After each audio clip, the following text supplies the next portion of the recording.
here's something we need to talk about, consider, and I guess I'm gonna push this one because I think my wife is scared. I'm not really sure. She's reluctant to make a decision on it, but a decision has to happen. We need to talk about a breeding plant. Excuse me.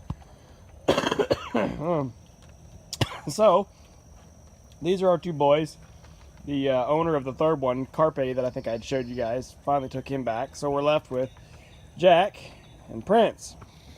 Now, these two bucks, at least their lineages, as far as where they're, as far as the merits of their parents, are both extremely good. So we're very proud to have these two bucks. But we're trying to decide how we want to cross these two with all of our open does right now. The only conflict that I know of is that Prince cannot be bred with Luna because she is his sister, effectively, from a different litter. Luna is right there, just to the right of the black and white one, which is Oreo. That's Luna. And that's Luna's mom, Halo. Now, I know I don't expect you guys to keep up with all the names and whatnot, but ultimately we can't breed Prince to Luna, or at least we don't want to, just because of the risk of line breeding, but otherwise we have our options. Now, Halo here and Buttercup, the chocolate one beside her, have both been bred in the past and didn't settle. So we'd like to get them bred soon, to get a better chance that if they miss, the first time, we can get them back in and still get them, to kid out this winter. All the other ones we don't have any history on. They're all junior does. They've never been bred before. The other issue we have to consider is that we only have 2 birthing stalls right now. Of course, we can build a birthing barn, and I've been considering my options on what sort of little portable barns to build, but until those are done, our option is that we have 2 kidding stalls. Maybe we can build a third. So we're trying to figure out what order we want to breed them in and who we want to breed them to. And again, knowing that we have just the one conflict of Prince and Luna. Otherwise, it's a clean slate. So what I would like to do, and this is based on the proposals of my wife too, is she thinks that Jack, for whatever reason, Jack is going to be a bigger bodied buck. So I'm looking at these smaller does, which for us is Carol, Oreo, and Chocolate Chip. I would like to breed all of them, being these smaller does, to Jack, to see if I can't get a slightly larger average offspring out of them. Now the other interesting thing is the smaller does, they all have a more dairy sort of framework to them. They're just a leaner sort of goat, not a stocky bodied. Jack's mom is a very dairy sort of doe. So that's kind of the conflict that I have, is I'm like, well, I want him to be bigger because Jack's dad was big, I think. But I'm not sure about, Jack's mom also being kind of slender. So I think that's kind of my rough plan right now, is again, stop it, you're rattling the gate. Chocolate Chip here, Oreo, the black and white one, and Carol, this one here. They're all going to go to Jack because they're smaller. Cookie Dough should go with Prince because she is very dairy. She's a bigger girl, but she's very dairy. So we'll see if we cross her with Prince, if we get something that's more of a stocky bodied, but still a bigger goat.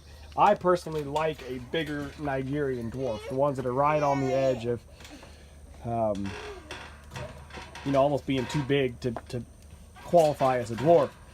Now, Buttercup and Halo both kind of snuck around the corner. There's Halo there, and there's Buttercup. We were thinking we'd breed both of them to Prince just to see what we can get. So I'm getting kind of mixed up on my thought process here. I'm going to have to put it all on paper, but I wanted to share this with you guys anyway, just to think about it, kind of think it out loud, I guess. Ultimately, I just got my sleeve all wet. Ultimately, I'm just going to have to write it all down, and we're going to have to stick with it. But right now, what's dictating it is when they go into heat. We don't want to just throw them in the pen with the bucks, because the bucks are kind of young, and we don't want them to get beat up by... Some of these juniors are actually kind of aggressive. They don't look like it right now, but when they get to bossing around, they're almost bigger. They're definitely older, but they're almost bigger than the bucks. So we don't want to risk hurting the bucks, especially Buttercup over there. She's several years old and she's really bossy.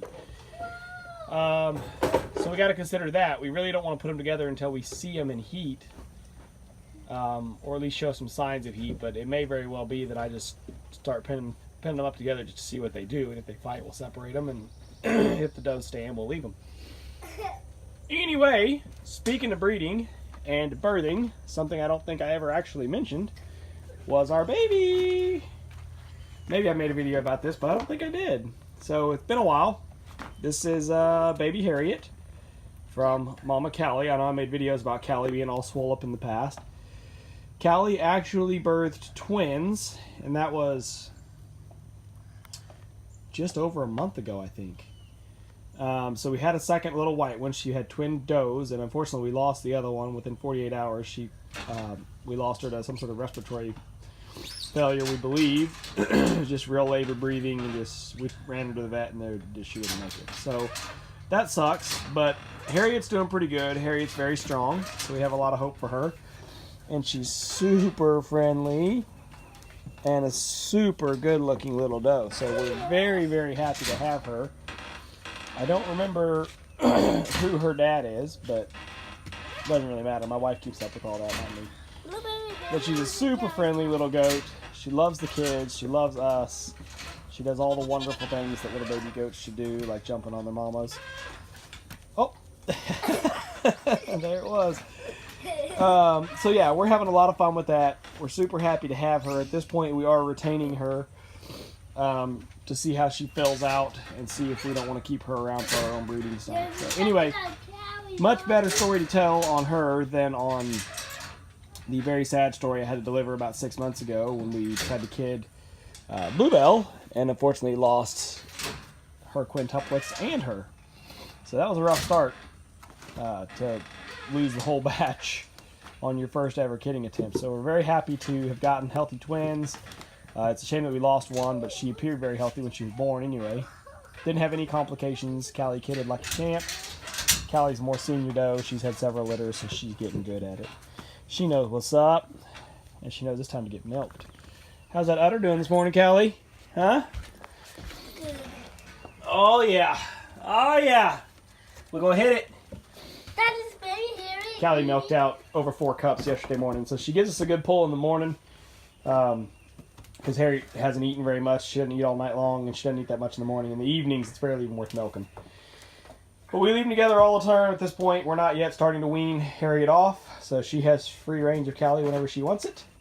And we just get the extras. So, anyway, that's it for now. I just wanted to kind of go over some thoughts on the breeding. Like I said, I'm going to have to put it on paper so that I can basically hang it up down here in the goat barn and have it as a reference. And then if I see any sort of sign of heat, I'll grab them and throw them together in the pen. But like I said, I'm halfway tempted to take the ones that I'd like to see bred and just throw them in a pen